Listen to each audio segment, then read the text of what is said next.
Hello, everyone. Welcome to Monday Motivation. It's another Monday. Today, we're talking about you don't need every answer to heal. For a long time, I thought healing meant understanding what had happened to me, understanding why something happened. Well, understanding why someone made the choices they made, or understanding why life took a turn I didn't expect, understanding why something that happened years ago could still affect me in the ways it did. Um, that bothered me. Maybe you've done this too. If we haven't met, my name is Terri Sterk. I create transformational spaces where women wellness seekers step into their power, turn their pain into purpose, and their survival into thriving. Today, we're talking about healing when we don't have all the answers. You might replay a conversation in your mind over and over and over, thinking about what was said or what wasn't said. You wonder what you could have done differently. You imagine what you would say if you had one more opportunity, what you might have said to your loved one, to your doctor. Maybe you would have been a better advocate for yourself.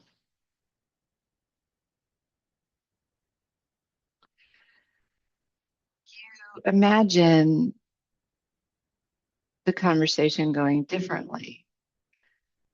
And you think, if I could just understand why, maybe I could finally let go of this issue, whatever the issue is. But life doesn't always give us all that. We want the pieces to fit together. We want our stories to make sense, but they don't always turn out that way. Sometimes people leave before we get to ask the question, or sometimes relationships end without the conversation we had hoped for. Sometimes trauma, like cancer, changes our lives and there's no satisfying explanation for why it happened. Sometimes someone hurts us and never bothers to acknowledge the hurt. Sometimes we make decisions based on what we knew at the time, only to look back years later and wonder, why didn't I see things differently? And sometimes the answer to the question that we've been asking simply never comes. I have lived long enough to know that what it feels like to have unanswered questions.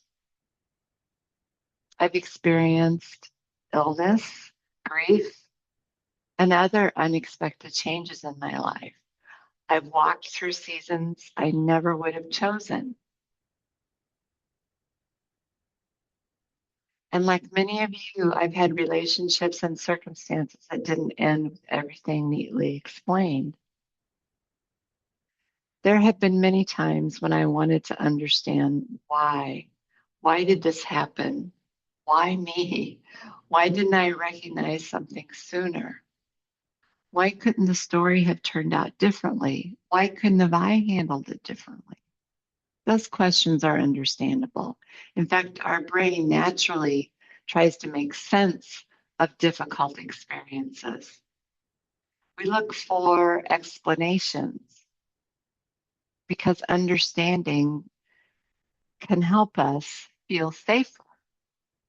Maybe it prepares us more for our future. And sometimes searching for answers is exactly what we need to do. Understanding our past can help us recognize unhealthy patterns. It can help us make decisions. It can help us understand our emotional responses. It can even help us develop compassion for ourselves. And I've also learned something else. There comes a point when searching for an answer can stop helping us heal. Instead, we begin circling and asking the same question again and again and again. Psychologists have a word for one version of this repetitive thinking, and that's rumination. Rumination happens when we repeatedly focus on distress, its possible causes, and its consequences. Researchers have spent years studying this pattern of rumination. It's not funny, but I'm sorry I have trouble saying the word. Rumination. Their research shows that repetitive rumination can contribute to emotional distress rather than resolving it. That's an important distinction because reflection and rumination can look very similar from the outside. Reflection says, what can I learn from this? When rumination keeps asking, why did this happen? When no answer is available. Reflection can move us towards understanding or acceptance, where rumination keeps us walking around the same block over and over again. I think many of us have walked around that block more times than we'd like to admit. We tell ourselves that we're trying to understand, but sometimes we're actually trying to rewrite the story when it's something that can't be rewritten. I know I've had moments like that when I've looked backward with wisdom today that I didn't have back then. And I wonder, why didn't I know better? But that's not really a fair question. The woman I am today knows things the woman I was then didn't know. She has lived through experiences that changed her. She has learned, she has grown. She sees things differently now. Maybe that's true for you too. That's where self-compassion becomes such an important part of healing. Psychologist Kristen Neff describes self-compassion as extending understanding and kindness toward ourselves when we are suffering or when we recognize our own shortcomings, rather than responding with harsh criticism. I think that's something we women struggle to give ourselves. We're often very good at extending grace to someone else. We say, you were doing the best you could. You couldn't have known. Or you're going through so much. Give yourself grace. You made the decision you could at the time. But when we look at ourselves, the words change. I should have known. I should have been stronger. I should have done something differently. What if we spoke to the woman we used to be with the same compassion we can offer ourselves, someone else that we love? Maybe we could say, I wish I had known then what I know now. And then instead of stopping there, we could add, but now that I know differently, I can choose differently in the future. I can be a bigger advocate for myself. I can say the right words. That changes the direction of the story. We're no longer trying to fix yesterday, but we are deciding that what we're going to do today and forward. That's when healing begins to change. For many years, I thought closure was something another person or circumstance gave us. We hear people say, I just need closure. Usually, what we mean is that we want an explanation. We want someone to acknowledge what happened.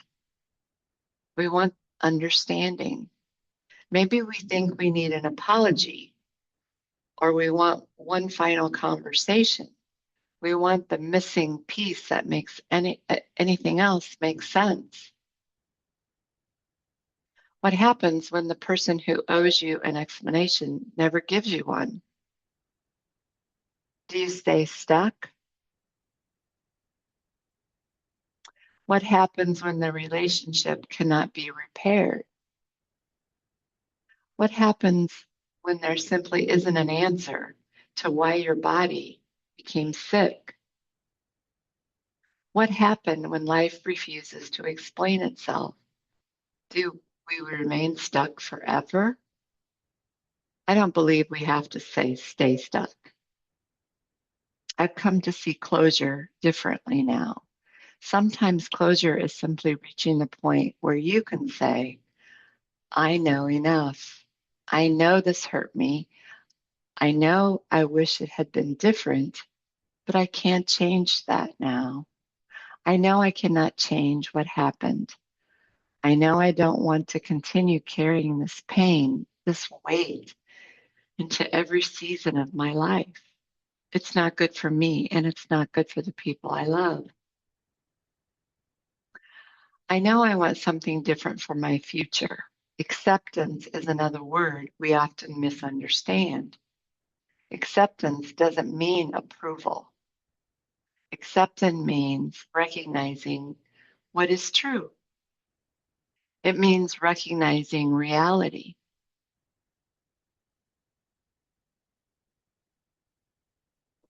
The reality is this happened. I wish it hadn't, but I cannot change it. But I can decide what I will do next. The final sentence is where your power returns. You get to decide what you do next.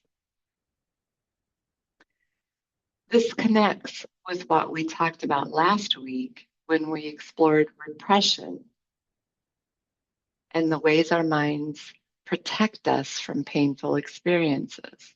Sometimes we don't understand everything about our reactions, and we certainly become curious about those things. We can begin with what is happening right now, today, instead of waiting until every painful thought or feeling disappears, because it won't. But we can learn to acknowledge that what we're experiencing can't change, but our actions can. We can choose actions that reflect what matters to us today. I love that idea because it brings healing back into the present. Maybe the question isn't always, why did this happen to me? Maybe eventually the question becomes, what do I want to do with my life now? That question honors the fact that your story is still being written.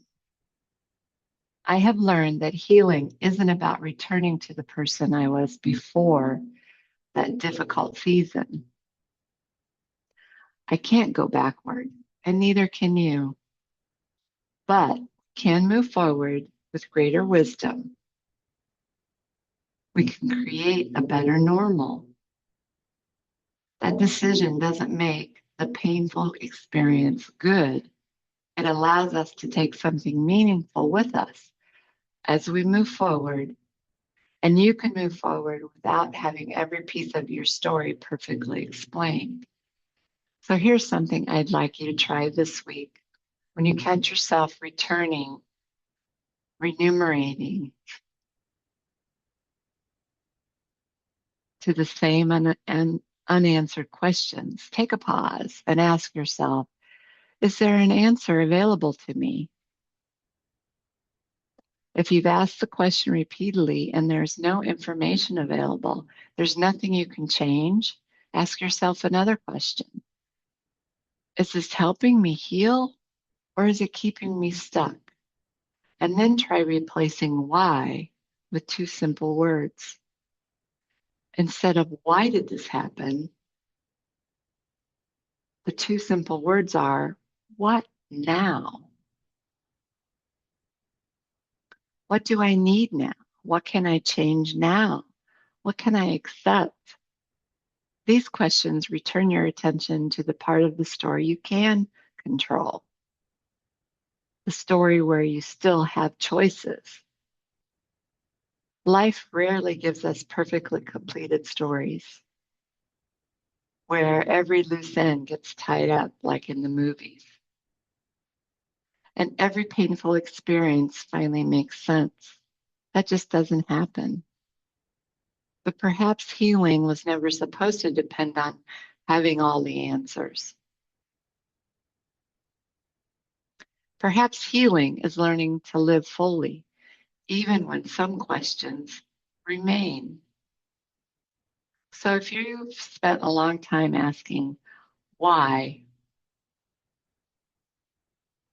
perhaps today you can ask, what now? Thank you for joining me today. As always, I'm cheering you on.